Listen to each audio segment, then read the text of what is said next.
تصلح بها القلوب فتجتلب بها الموصوف وتلين بها السوء وعلى آله وصحبه ومن إلى المرسل. Alhamdulillah segala puji dan syukur kita berikan kepada Allah Subhanahu wa taala atas nikmat maghfirah, ampunan, taufik, hidayah dari Allah Subhanahu wa taala untuk kita dan mudah-mudahan untuk keluarga dan anak cucu kita.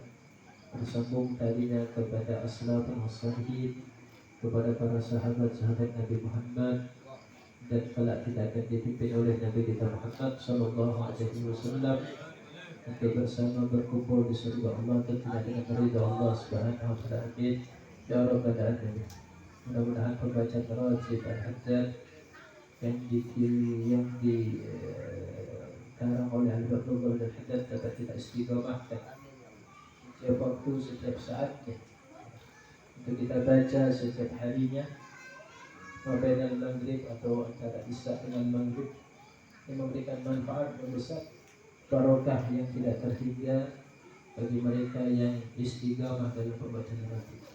Dan kita inginkan puncak daripada hal-hal tersebut, dan kita menginginkan kehidupan setelah kematian ini dalam keadaan husnul khatimah.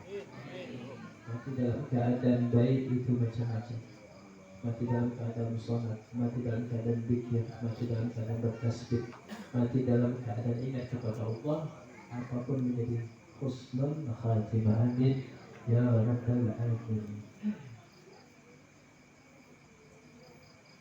Kita lanjutkan daripada halaman 18 bab 7/2, atau bermaksud mengerjakan setiap pekerjaan yang telah diterangkan di atas atau meragukannya. Halaman 18 yang paling bawah, kita masih membahas tentang murtad dalam i'tiqad.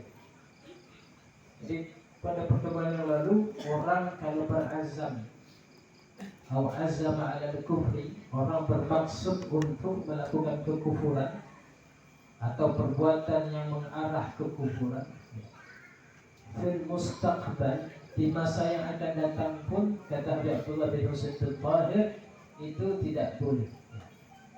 Jangan sampai ada kita berniat menjadi orang-orang kufur, apapun godaannya, apapun iming-imingnya, kita minta kepada Allah dan kita berjuang agar tetap berada di bendera la ilaha illallah Muhammadur Rasulullah. Atau bermaksud mengerjakan setiap pekerjaan yang telah diterangkan di atas atau meragukannya. Ragu bukan karena was-was, sama saja bisa mengakibatkan murtad. Pingin ya Islamkah yang betul, Nasranikah yang betul, apakah agama Buddha yang betul. Kita Muslim tapi membandingkan dengan agama-agama lain. Sekarang ini kalau kita lihat di YouTube, ada orang jual-jual buku tentang juru selamat Isa Al-Masih. Dia jual, dibagikan secara gratis ya. Ada juga model sekarang model sholawatan tapi isinya Injil, isinya mengagungkan Yesus Kristus. Kita jangan was-was dengan agama ini. Ya. Saya ragu dengan agama Islam. Ya. Kayaknya agama Kristen lebih enak, ibadahnya cuma seminggu sekali. Ya, itu pun di pagi hari saja sudah dapat ampunan. Saya lihat orang-orang Kristen hidupnya enak, rezekinya lancar dan lain sebagainya. Hingga ada keraguan seperti itu. Itu namanya ragu-ragu tentang agama Nabi kita Muhammad sallallahu alaihi wasallam. Jangan sampai ada seperti itu. Nah, sedangkan was-was tidak mengakibatkan murtad, yaitu bisikan hati mengenai kekufuran. Akan tetapi apa yang kita lakukan, kata beliau, tetapi terus ditolak ketika itu juga dibuang. Ada rasa-rasa ingin, ada rasa-rasa ingin seperti itu dibuang. Sekarang ini kan zaman luar biasa sekali ya. Gara-gara pernikahan bisa pindah agama karena ingin menunjukkan rasa cinta dan kasihnya kepada laki-laki atau laki-laki kepada perempuannya. Sekarang tren ya, artis-artis seperti itu pindah agama, bagi dia itu hal yang biasa-biasa saja ya. Nabi Muhammad SAW ketika itu duduk-duduk melihat ada orang-orang menggontong mayit orang Yahudi. Kemudian Nabi Muhammad berdiri. Kata sahabat, ya Rasulullah, kenapa engkau berdiri? Apakah engkau menghormati mayitnya orang-orang kafir? Tidak. Apa kata Rasulullah? Seandainya dia sempat memeluk agama Islam, pasti itu menjadi alasan aku untuk menolong dia. Saking pentingnya agama yang dibawa oleh Nabi kita Muhammad Sallallahu Alaihi Wasallam. Jadi kalau ada was-was, rasa, hal-hal yang membimbangkan dalam hatinya, ragu tentang agama Nabi SAW, kemudian ingin berpindah dengan ajaran dari atau kufuran, kan ada ajaran nyembah ini, nyembah pohon, ya, nyembah batu dan lain sebagainya, itu ditolak kata Abdullah bin Husain bin Tahir, ditolak seketika. Kemudian tingkatkan lagi kita bersaksi tiada Tuhan selain Allah dan Nabi Muhammad SAW utusan Allah. Kemudian beliau mengatakan au angkara suhbata Sayyidina Abi Bakr radhiyallahu anhu au risalatan wahidin minar rusulil mujma'i ala risalatih, atau kita mengingkari persahabatan Sayyidina Abu Bakar Siddiq dengan Nabi Muhammad SAW,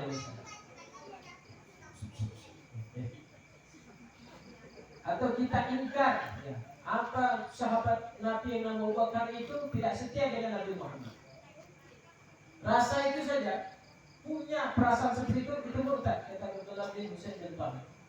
Ini yang orang wali besar, bukan lulusan universitas mana, tapi lulusan daripada madrasahnya Nabi Muhammad SAW, yang zikirnya 25 kali, 25.000 kali, yang salawatnya 25.000 kali, yang duhanya saja itu 10 juz ya, di dalam salatnya. Nah, beliau mengatakan, orang kalau mengingkari, saya tidak percaya bahwa Sayyidina Abu Bakar itu layak disebut sahabat, tidak boleh, itu murtad ya. Ada pemahaman-pemahaman seperti itu yang menolak Sayyidina Abu Bakar Siddiq. Kalau ada pemahaman seperti itu kita tolak ya. Karena kata ulama As-Salafus Shalihin, semua sahabat itu berkaitan dengan zuriatnya Nabi Muhammad SAW. Ada yang jadi mertuanya Nabi Muhammad, ada yang jadi menantunya Nabi Muhammad, ada yang menikah dengan putrinya Nabi Muhammad. Mereka itu ajdaduna, termasuk kakek-kakeknya para habaib. Sayyidina Abu Bakar Siddiq, Sayyidina Umar bin Al-Khattab, Sayyidina Utsman, Sayyidina Ali, apalagi ya, terus bersambung kepada Sayyidah Fatimah binti Rasulullah sallallahu alaihi wasallam. Siapa Sayyidina Abu Bakar ini? Sayyidina Abu Bakar ini ya adalah orang yang pertama kali daripada golongan dewasa yang beriman kepada Nabi Muhammad sallallahu alaihi wasallam. Bayangkan, tidak ada iming-iming dunia, tidak ada iming-iming kesenangan, tidak ada iming-iming jabatan dan lain sebagainya, tapi Sayyidina Abu Bakar Siddiq bisa beriman kepada Nabi Muhammad SAW. Kalau disebutkan dalam kitab-kitab salaf, ketika Nabi Muhammad Isra wal Mi'raj, dan ketika Nabi Muhammad itu ibaratnya mau turun ke bumi, ya, mau turun ke bumi dari Sidratul Muntaha mau kembali, itu Sayyidina Muhammad bertanya kepada Jibril, ya Jibril, kira-kira siapa nanti akan percaya kepadaku? Apa kata Jibril? Abu Bakar, Abu Bakar, Abu Bakar. Disebutkan sudah ditetapkan bahwa nanti orang yang paling percaya kepada cerita engkau, wahai Rasul Sallallahu Alaihi Wasallam, tentang kejadian Isra wal Mi'raj itu telah disebutkan Sayyidina Abu Bakar Siddiq ya. Siddiq bukan shadiq ya. Kalau shadiq itu orang yang benar, tapi kalau Siddiq yang membenarkan ya. Maka apa kata Sayyidina Abu Bakar Siddiq? Seandainya saja Rasulullah itu mengatakan bahwa di kacang itu kalau dibuka keluar gajah, anak percaya. Saking kalau tidak masuk akalnya, kalau Nabi Muhammad cerita ini kacang dibuka timbul gajah, anak percaya. Itu imannya Sayyidina Abu Bakar Siddiq radhiyallahu anhu. Luar biasa sekali. Dan Sayyidina Abu Bakar Siddiq termasuk orang yang diabadikan dalam Al-Quran. Apabila tahzan innallaha ma'ana. Ada dua orang kata Allah Subhanahu wa taala di dalam satu gua.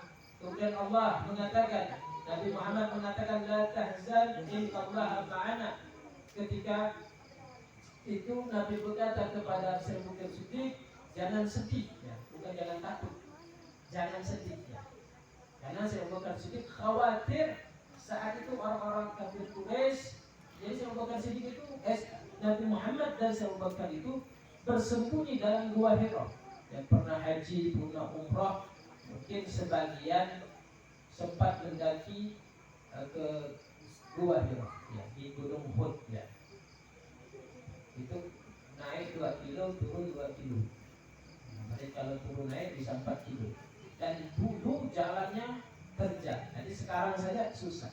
Nah di situ ya, Nabi Muhammad dan Abu Bakar Siddiq bahasanya bersembunyi. Dengan apa Nabi Muhammad melindunginya? Ya, dengan apa? Ada burung merpati. Ya, ada burung merpati yang melindungi daripada Nabi Muhammad Shallallahu Alaihi Wasallam. Dan itu diabadikan oleh Allah, bahwa Allah menyatakan dalam Al-Quran la tahzan innallaha ma'ana.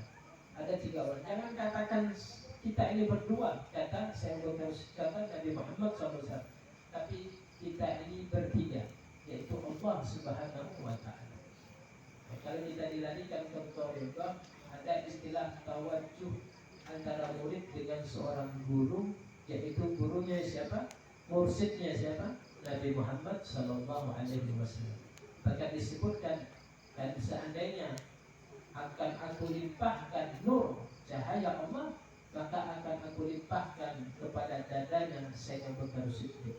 Kenikmatan luar biasa antara Nabi Muhammad dan Sayyidina Abu Bakar Siddiq. Dan Nabi Muhammad bersandar di tubuhnya Sayyidina Abu Bakar Siddiq radhiyallahu anhu. Cerita yang biasa kita dengar, kenapa Sayyidina Abu Bakar Siddiq menangis di saat dipetok ular? Ternyata ular itu tidak tahan untuk melihat wajahnya Nabi Muhammad. Jadi dalam gua Hira itu ada ular ya. Dan ular itu terlindung oleh tubuhnya Sayyidina Abu Bakar Siddiq. Karena ular ingin lihat wajahnya Nabi Muhammad.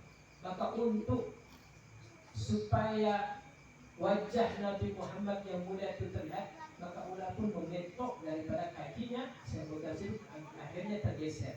Terlihatlah wajah Sayyidina Muhammad Sallallahu Alaihi Wasallam. Sayyidina Abu Bakar Siddiq langsung menangis ya. Menangis, air matanya kena ke pipinya Sayyidina Muhammad. Bangun. Itu Sayyidina Abu Bakar Siddiq tidak langsung goyang-goyang. Ya, badannya tetap, cuman air matanya menangis mengenai pipinya Sayyidina Muhammad Sallallahu Alaihi Wasallam. Nah ini bukti cinta. Ya. Apa itu Sayyidina Abu Bakar Siddiq? Jangan dipercaya, kita percaya saja sama Imam Ali karena kita, jangan. Ya. Sayyidina Abu Bakar Siddiq lah yang berjuang. Sayyidina Abu Bakar Siddiq itu semua hartanya untuk Nabi Muhammad. Semua hartanya untuk perjuangan agama Nabi Muhammad Sallallahu Alaihi Wasallam. Sampai Rasulullah bertanya, apa yang kau tinggalkan untuk keluargamu? Yang aku tinggalkan hanya Allah dan Nabi Muhammad Sallallahu Alaihi Wasallam. Itu luar biasa sekali keagungan daripada sahabat Nabi Muhammad Sayyidina Abu Bakar Siddiq. Tidak mungkin Allah mengizinkan seorang sahabat mulia dimakamkan di dalam satu tanah, yaitu bersama Nabi Muhammad Sallallahu Alaihi Wasallam. Jadi Sayyidah Aisyah itu bersama Sayyidina Abu Bakar Siddiq ya, di kamar itu ya, bersama Sayyidina Abu Bakar Siddiq. Apa kata Sayyidah Aisyah? Wahai Abah, aku mimpi ada 3 bulan jatuh di rumah ini. Ya. Wahai Abah, aku bermimpi ada bulan jatuh di rumah ini. Ya. Tidak lama Sayyidah Aisyah cerita itu, kemudian Sayyidina wa Habibina Muhammad SAW meninggal di pangkuan Sayyidah Aisyah radhiyallahu anha. Apa kata Abu Bakar Siddiq? Itulah bulan pertama. Yang kedua siapa meninggal? Abu Bakar Siddiq. Kemudian disusul oleh Sayyidina Umar bin Khattab. 3 bulan meninggal di kamarnya Sayyidah Aisyah. Jadi yang dimakamkan di tempatnya Rasulullah itulah umatnya Nabi Muhammad Sallallahu Alaihi Wasallam. Jadi ini orang mulia. Saya Bakar, tidak mungkin Allah tidak akan mendekatkan seseorang baik secara rohani dan secara jasmani kepada Nabi Muhammad kecuali orang itu pilihan, kecuali orang itu mulia dan agungnya. Itu sudah dalil yang paling kuat. Apapun orang mengatakan Sayyidina Umar begini, Sayyidina tidaklah, kita ikut imannya orang-orang yang kenal kepada Allah Subhanahu wa taala. Nah, begitu juga Sayyidina Umar radhiyallahu anhu. Jadi kita tidak mengingkari persahabatan Sayyidina Abu Bakar atau Sayyidina Umar Khattab, Utsman bin Affan dan Ali bin Abi Thalib yang telah diakui oleh Nabi kita Muhammad sallallahu alaihi wasallam. Karena apa? Berujung daripada keimanan. Ya. Derajat sahabatku yang paling level terbawah tidak bisa menyaingi daripada jumlah 70 orang sekelas Imam Junaid. Imam Junaid ini wali besar, wali agung terkenal dalam kalangan orang-orang tasawuf. Apa kata Rasul? Seujung kuku pun tidak bisa menyamai sahabatku derajatnya, walaupun dia itu sahabat yang level paling rendah. Artinya imannya itu tidak seperti imannya sahabat-sahabat yang lain. Itu tidak ada bisa menandingi. Ya. Sebab apa agungnya sahabat itu? Karena beliau pernah melihat Nabi Muhammad atau Nabi Muhammad pernah melihat para sahabat. Jadi definisi sahabat itu dilihat Rasul atau Rasul melihatnya. Ya, walaupun dia mengatakan walaupun dalam keadaan tidur, ini bisa ada sahabat, ya tidur dilihat Nabi Muhammad. Yang jelas dia mati dalam keadaan beriman, ya. Atau dia melihat Nabi Muhammad SAW, itu bisa digolongkan sahabat. Seperti apa? Sayyidina Hasan dan Husain itu masuk dalam golongan sahabat karena pernah dilihat oleh Nabi Muhammad dan pernah melihat Nabi kita Muhammad Sallallahu Alaihi Wasallam. Jadi orang-orang yang dimuliakan oleh Allah dan dimuliakan oleh Nabi kita Muhammad Sallallahu Alaihi Wasallam akan memberikan efek besar keberkahan atau murka dari Allah Subhanahu Wa Taala. Ya. Maka dalam satu riwayat hadis disebutkan Innallaha la yusliha ya bisalahi rujulil muslim ya wa waladihi wa walada waladihi au jiranihi au duwairatihi haulahu ya la yazal min hifdillah ma dama alaihim au kama qala. Dalam keterangan Syekh Muhammad bin Al-Maliki dalam kitabnya Mafahim Yajib wa Antusahaha, beliau menyebutkan dalam satu hadis bahwa Allah itu punya laki-laki atau seseorang yang alim, yang taat kepada Allah Subhanahu wa taala, berkat satu laki-laki ini Allah juga akan nanti memberkati anak-anaknya atau cucu-cucunya, atau berkat satu orang alim ini Allah akan memberikan berkah juga kepada tetangganya atau tetangga daripada tetangga-tetangganya selama dia masih kumpul dengan orang alim. Misalnya di kampung kita atau di kampung bapak ada orang alim, ya, orang saleh, orang-orang yang betul dekat kepada Allah. Itu keamanan kampung kita, gang kita, itu berkat orang alim tersebut. Dan tetangganya pun, cucu-cucu tetangganya pun bisa dapat barokah dengan barokahnya orang alim tersebut. Ya. Dulu Imam Malik, ya, itu punya rumah, ya, punya rumah, dan rumahnya itu bukan di tepi jalan, ya, agak masuk ke gang, ya. Kemudian ada orang datang mau beli rumahnya Imam Malik, antara Imam Malik dengan Imam Abu Hanifah, antara dua itu. Ditanya, berapa harganya ini? Harganya 1 M misalnya. Wah, mahalnya. Orang saya di tepi jalan tidak sampai segitu. Ya, ini rumah dalam gang, tapi kok harganya mahal. Tidak lama, ada lagi orang yang paham. Tanya, ini rumahnya siapa yang mau dijual? Ini rumahnya Imam Malik. Berapa dia jual? 1 miliar. Jangankan 1 miliar, 5 miliar pun Anda beli. Dibayar sama orang itu. Kemudian ditanya sama tetangganya, kenapa kau bayar mahal? Karena saya bisa bertetangga dengan orang soleh.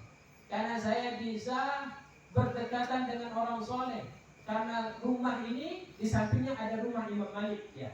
Maka saya berharap saya bisa beli tanah walaupun mahal harganya, saya bisa bertetangga dengan orang-orang yang kenal kepada Allah Subhanahu wa taala. Itu nilai harganya di situ. Ini zaman sekarang kan di tepi jalan, sampingnya kuku Cina-Cina itu kan, walaupun mahal ya beli, yang penting di jalan. Tapi tetangganya orang-orang kufar, tetapi tetangganya orang-orang kafir. Ya, mau dia beli harga mahal. Ada rumah masuk gang, tapi satu masjid, pas ditawarkan 5 juta, oh enggak, mahal betul. Ente di samping masjid, di samping rumah Allah, tapi ente di samping diskotik. Karena lantaran di tepi jalan, mau beli mahal. Itu cara berpikir orang-orang dulu, ya. Kemudian ada yang beli tanah sebelah itu, ya, nanti menjadi sini. Tapi tanahnya tiba-tiba bukan tanah saya. Ya. Nah, itulah kalau kita tidak boleh mengingkari sahabat. Ya. Terakhir, ya, ada dulu seorang ulama, bukan seorang, 3 orang ulama, 3-tiganya orang alim. Jadi untuk mengambil istinbat, pembelajaran kepada kita. Yang pertama, Syekh Abi Sa'id Abdullah. Kemudian Ibnu Saqqa. Yang ketiga, Syekh Abdul Qadir Al-Jailani. 3-tiganya orang yang terkenal, punya ilmu, seorang ulama. Yang pertama, Abi Sa'id Abdullah ini mengatakan, katanya misalnya, di gang 4 itu ada wali, ya, misalkan, ya, namanya Abi Yusuf Al-Hamdani, bukan Habib Yusuf, Abi Yusuf Al-Hamdani. Katanya di gang 4 itu ada seorang wali namanya Abi Yusuf Al-Hamdani. Ana mau tanya, kalau kita sowan, ayo kita silaturahim kepada Abi Yusuf Al-Hamdani. Ana mau tanya satu pertanyaan yang buat Syekh Abi Yusuf Al-Hamdani ini menjadi bingung, enggak? Kemudian kata Ibnu Saqqa ulama yang alim, kitab apa saja dia paham. Ya. Kalau jumpa kepada Abi Yusuf Al-Hamdani, saya mau juga kasih pertanyaan. Yang pertanyaannya saya yakin beliau tidak bisa jawab. Ini ngetes kepada ulama. Ya. Kalau engkau Syekh Abdul Jailani mau ngapain? Kalau mau silaturahim ke Syekh Abi Yusuf Al-Hamdani, apa kata Syekh Abdul Jailani? Anda cuma mau cari berkah saja. Anda malah mau tanya, Anda malah mau ngetes, Anda mau tahu siapa? Anda mau jumpa, mau cium tangan, mau silaturahim, mau berkah saja. Kalau yang 2 ini, dia bilang Anda mau tes ilmunya itu sampai di mana. Saya mau tahu kalau saya tanya ini bisa jawab apa enggak. Akhirnya pergilah mereka ini bertiga kepada Abi Yakub Yusuf Al-Hamdani. Sesampainya di rumah, maka tiba-tiba Abi Yusuf Al-Hamdani ini keluar daripada rumahnya dan berkata, hai engkau Ibnu Saqqa, ya, engkau mengatakan engkau akan bertanya kepadaku tentang satu pertanyaan yang mana pertanyaan itu tidak bisa aku jawab. Engkau bertanya tentang ini dan jawabannya ini, kata Abi Yusuf Al-Hamdani. Apa yang kau tanyakan ini, dan apa yang jawabannya ini disebutkan oleh sama Abi Yusuf Al-Hamdani. Tapi wahai Ibnu Saqqa, engkau kelak mati dalam kekufuran. Doanya wali. Engkau kelak mati dalam kekufuran. Diam. Ibnu Saqqa. Tidak lama Abu Sa'id Abdullah datang. Dia mengatakan, wahai Abu Sa'id, engkau ingin bertanya. Yang pertanyaan itu membuat aku bingung. Ini pertanyaannya, ini jawabannya. Tapi kalau engkau mati tenggelam dalam cinta dunia. Sudah. Yang terakhir, ya waladi, wahai anakku Abdul Qadir Jailani, engkau akan menjadi orang yang besar. Di telapak kakimu semuanya para wali-wali berada di atasmu. Engkau akan menjadi sultanul auliya. Engkau akan menjadi orang yang agung. Engkau akan menjadi orang yang mulia. Engkau menjadi pemimpinnya para wali. Semua wali berada di telapak kakimu. Didoakan sama Abi Yusuf Al-Hamdani. Lantaran apa? Niat menghadiri tempat seorang wali. Ternyata omongan daripada si Abi Yusuf Al-Hamdani ini terbukti. Akhirnya Ibnu Saqqa, seorang ulama yang alim, yang hafal Quran, diundang oleh kerajaan Romawi untuk berdebat dengan pendeta-pendeta. Jadi pendeta itu kumpul, debat semua. Semua apa yang ditanyakan pendeta dijawab secara jelas oleh Ibnu Saqqa. Namun sayang, ternyata Ibnu Saqqa ini naksir sama anaknya raja. Anaknya raja itu cantik ya, orang Romawi, cantik sekali. Akhirnya tertarik dan bilang kepada raja tadi, wahai raja, siapa itu cewek cantik itu? Maka kata raja, itu anakku. Bolehkah aku meminangnya? Bolehkah aku melamarnya? Tidak bisa, kita lain agama. Ya, kalau engkau mau melamarnya, engkau harus keluar daripada agama Islam. Apa kata Ibnu Saqqa? Siap, demi perempuan, demi cintaku kepadanya, aku keluar daripada agama.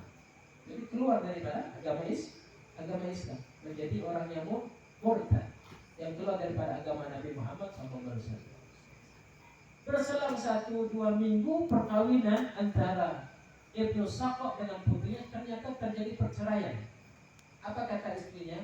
Engkau demi perempuan, engkau tinggalkan agama. Engkau demi diriku, engkau tinggalkan keyakinanmu kepada Allah. Engkau tinggalkan akidahmu. Sungguh akidah dalam hati itu lebih besar daripada seorang wanita. Kalau agama saja engkau tinggalkan, bagaimana dengan aku? Maka dengan ini aku nyatakan engkau aku ceraikan. Kata istrinya. Artinya aku minta pisah. Akhirnya pisahlah Ibnu Saqqa dengan istrinya. Apa yang terjadi? Ibnu Saqqa menjadi seorang gembel, menjadi seorang pengemis ya, yang tidak punya harta dan tidak dihargai orang lain. Sebab doa murka daripada seorang wali. Jadi dulu hafal Quran, akhirnya tidak. Ada orang datang kepada Ibnu Saqqa, wahai Ibnu Saqqa, pulang saja engkau ke Syam, kembali lagi menjadi ulama, engkau kan hafal Quran. Apa kata Ibnu Saqqa? Semua Al-Quran hilang di kepala. Semua Al-Quran hilang di kepala. Cuman ada satu ayat saja yang masih tersisa. Apa ayatnya? Rubbama yawaddul ladzina kafaru law kanu muslimin. Itu saja ayat. Rubbama yawaddul ladzina kafaru law kanu muslimin. Terkadang nanti di akhirat orang-orang kafir pingin jadi orang muslim. Dia kan keluar daripada agamanya. Ayat itu saja yang didekatkan oleh Allah di dalam otaknya. Rubbama yawaddul ladzina kafaru ya walau kanu muslimin.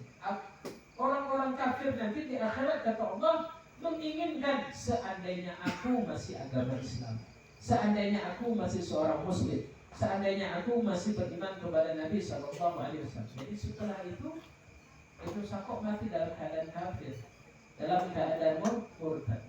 Dan sayangnya lagi ulama itu mengatakan ketika meninggal dunia itu orang-orang ingin menghadapkan Ibnu Saqqa ke hadapan kiblat, tapi badannya kembali lagi membelakang kiblat. Dikembalikan lagi untuk ke kiblat, kembali lagi Ibnu Saqqa. Sudah jadi kufar, keluar daripada agama Nabi Muhammad, dan mati dalam keadaan tidak menghadap kiblat. Ya, itulah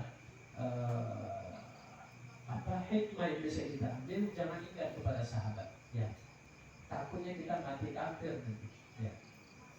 Apa Sayyidina Abu Bakar itu? Apa Sayyidina Utsman? Bisa apa kita? Kita tidak pernah berjuang bersama Nabi Muhammad. Keluar duit pun untuk Nabi Muhammad tidak. Ya.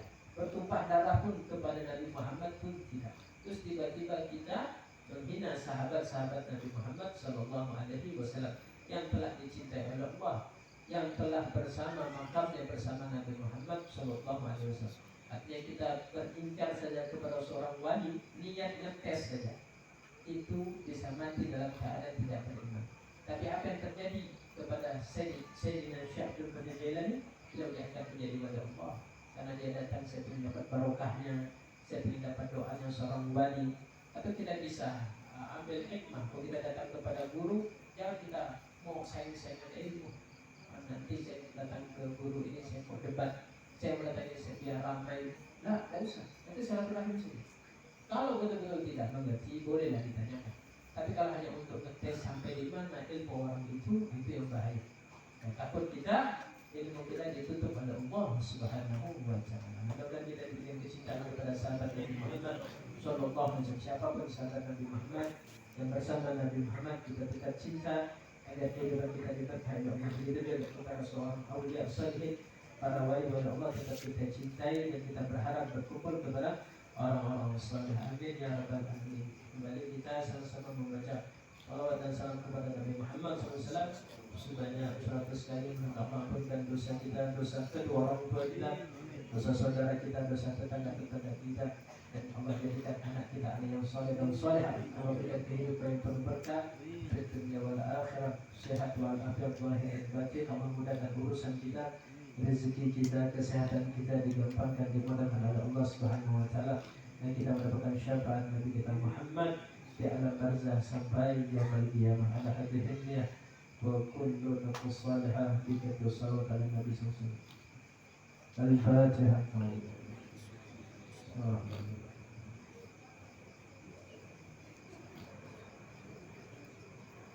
Allahumma shalli ala sayyidina Muhammad wa ala sayyidina Muhammad. Allahumma shalli ala sayyidina Muhammad wa ala sayyidina Muhammad. Allahumma shalli ala sayyidina Muhammad wa ala sayyidina Muhammad.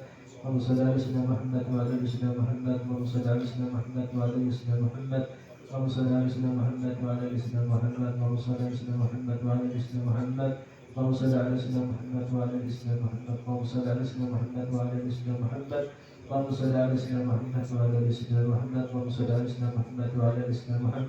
Allahumma shalli ala sayyidina Muhammad wa ala sayyidina Muhammad. Allahumma shalli ala sayyidina Muhammad wa ala sayyidina Muhammad. Allahumma shalli ala sayyidina Muhammad wa ala sayyidina Muhammad. Allahumma shalli ala sayyidina Muhammad wa ala sayyidina Muhammad. Allahumma shalli ala sayyidina Muhammad wa ala sayyidina Muhammad. Allahumma shalli ala sayyidina Muhammad wa ala sayyidina Muhammad. Allahumma shalli ala sayyidina Muhammad wa ala sayyidina Muhammad. Allahumma shalli ala sayyidina Muhammad wa ala sayyidina Muhammad. Allahumma shalli ala sayyidina Muhammad wa ala sayyidina Muhammad. Allahumma shalli ala sayyidina Muhammad wa ala sayyidina Muhammad. Allahumma shalli ala sayyidina Muhammad wa ala sayyidina Muhammad. Allahumma shalli ala sayyidina Muhammad wa ala sayyidina Muhammad. Allahumma shalli ala sayyidina Muhammad wa ala sayyidina Muhammad. Allahumma shalli ala sayyidina Muhammad wa ala sayyidina Muhammad. Allahumma shalli ala sayyidina Muhammad wa ala sayyidina Muhammad. Allahumma shalli ala sayyidina Muhammad wa ala sayyidina Muhammad. Allahumma shalli ala sayyidina Muhammad wa ala sayyidina Muhammad. Allahumma shalli ala sayyidina Muhammad wa ala sayyidina Muhammad. Allahumma shalli ala sayyidina Muhammad wa ala sayyidina Muhammad. Allahumma shalli ala sayyidina Muhammad wa ala sayyidina Muhammad. Allahumma shalli ala sayyidina Muhammad wa ala sayyidina Muhammad. Allahumma shalli ala sayyidina Muhammad wa ala sayyidina Muhammad. Allahumma shalli ala sayyidina Muhammad wa ala sayyidina Muhammad. Allahumma shalli ala sayyidina Muhammad wa ala sayyidina Muhammad. Allahumma shalli ala sayyidina Muhammad wa ala sayyidina Muhammad. Allahumma shalli ala sayyidina Muhammad wa ala sayyidina Muhammad. Allahumma shalli ala sayyidina Muhammad wa ala sayyidina Muhammad. Allahumma shalli ala sayyidina Muhammad wa ala sayyidina Muhammad. Allahumma shalli ala sayyidina Muhammad wa ala sayyidina Muhammad. Allahumma shalli ala sayyidina Muhammad wa ala sayyidina Muhammad. Allahumma shalli ala sayyidina Muhammad wa ala sayyidina Muhammad. Allahumma shalli ala sayyidina Muhammad wa ala sayyidina Muhammad. Allahumma shalli ala sayyidina Muhammad wa ala sayyidina Muhammad. Allahumma shalli ala sayyidina Muhammad wa ala sayyidina Muhammad. Allahumma shalli ala sayyidina Muhammad wa ala sayyidina Muhammad. Allahumma shalli ala sayyidina Muhammad wa ala sayyidina Muhammad. Allahumma shalli ala sayyidina Muhammad wa ala sayyidina Muhammad. Allahumma shalli ala sayyidina Muhammad wa ala sayyidina Muhammad. Allahumma shalli ala sayyidina Muhammad wa ala sayyidina Muhammad. Allahumma shalli ala sayyidina Muhammad wa ala sayyidina Muhammad. Allahumma shalli ala sayyidina Muhammad wa ala sayyidina Muhammad. Allahumma shalli ala sayyidina Muhammad wa ala sayyidina Muhammad. Allahumma shalli ala sayyidina Muhammad wa ala sayyidina Muhammad. Allahumma shalli ala sayyidina Muhammad wa ala sayyidina Muhammad. Allahumma shalli ala sayyidina Muhammad wa ala sayyidina Muhammad. Allahumma shalli ala sayyidina Muhammad wa ala sayyidina Muhammad. Allahumma shalli ala sayyidina Muhammad wa ala sayyidina Muhammad. Allahumma shalli ala sayyidina Muhammad wa ala sayyidina Muhammad.